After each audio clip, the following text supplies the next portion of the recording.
मित्रांनो, आपला पक्ष चोरला. पक्षाचं जे चिन्ह धनुष्यबाण, हा धनुष्यबाण सुद्धा चोरून नेला असं म्हणत शिवसेना पक्षप्रमुख उद्धव ठाकरे सुप्रीम कोर्टामध्ये गेले. अजून तरी त्यांना तिथं न्याय मिळालेला नाही आणि निर्णय सुद्धा मिळालेला नाही. मिळत गेली ती फक्त तारीख पे तारीख, तारीख पे तारीख आणि तारीख पे तारीख. एकीकडे हे सगळं सुरू असताना आता उद्धव ठाकरे यांना चक्क आरोपी म्हणून कोर्टासमोर उभं राहावं लागणार आहे. उद्धव ठाकरे यांना एका जुन्या म्हणजे 2009 मधल्या प्रकरणामध्ये कल्याणच्या न्यायालयानं आता समन्स बजावलेला आहे. कल्याण लोकसभा निवडणुकीच्या वेळेला म्हणजे त्यावेळेला राष्ट्रवादी काँग्रेसचे उमेदवार वसंत डावखरे यांच्या विरोधामध्ये एक वादग्रस्त व्हिडिओ दाखवून त्यांची बदनामी केल्याच्या आरोपाचं हे प्रकरण आहे. या निवडणुकीमध्ये वसंत डावखरे यांच्या विरुद्ध शिवसेनेचे आनंद परांजपे अशी प्रमुख नेते होती.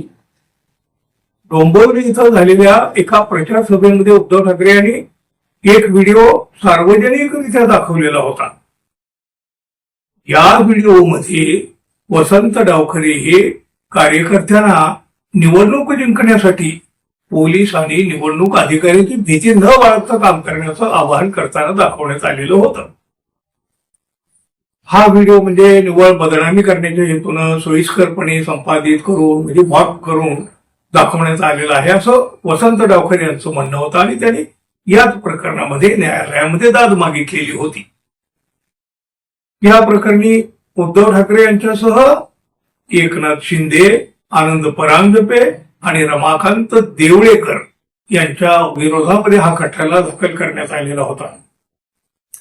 याच प्रकरणामध्ये आता कल्याण न्यायालयानं उद्धव ठाकरे यांना समन्स बजावून 5 ऑगस्ट रोजी हजर राहण्याचे आदेश दिलेले आहेत.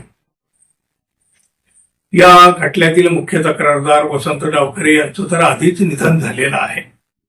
त्यामुळे या प्रकरणामध्ये आगामी सुनावणीच्या दरम्यान ठाकरे कुटुंबीय किंवा डावखरे कुटुंबीय कोणती कायदेशीर भूमिका घेतात आणि उद्धव ठाकरे हे स्वतः कोर्टात उपस्थित राहतात की वकिलामार्फत बाजू मांडतात हे पाहणं सुद्धा आपल्यासाठी औत्सुक्याचं असेल.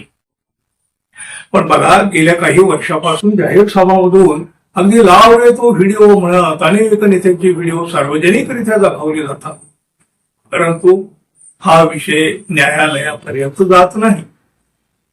2009 मधली परिस्थिती वेगळी होती. 2009 मधल्या या प्रकरणी आता म्हणजे 2026 मध्ये उद्धव ठाकरे हाजीर हो असा आदेश न्यायालयाकडून दिला गेलेला आहे.